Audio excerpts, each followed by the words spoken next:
The one for school. Behind the shop. Yeah, behind the shop. Bless it. Look your man. Andrew, yeah. Take time with the moving.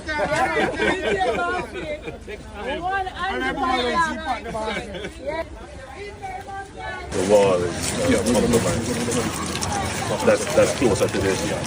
So again, I want to appeal to all the residents who live along this drainage spine, which is the sandy gully, to take the necessary precautions. If you are on the gully bank, now is a good time to make precautions to move off the gully bank.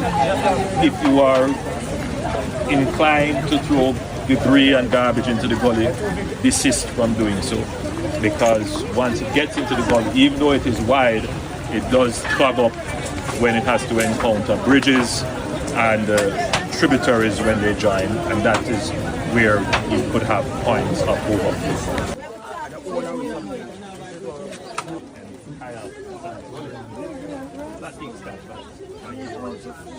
So within your constituency, we actually have 4 components of preventive measures as it relates to the hurricane.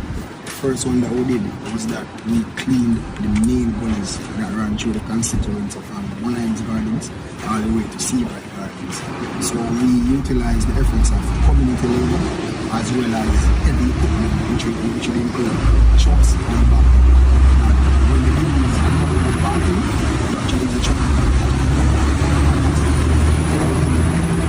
In addition to that, we also took the initiative of cutting down some trees that were hanging over the gullies, because what we don't want is that, when the wind comes, the trees get damaged and then create a blockage in the gully. Separate and apart from that, we also did some level of mini dumping based off a recommendation from the guys from Indomie, especially some debris that were close to the gully, because when the rain comes, we don't want it to wash in the gully and then create additional blockage when it is concerned.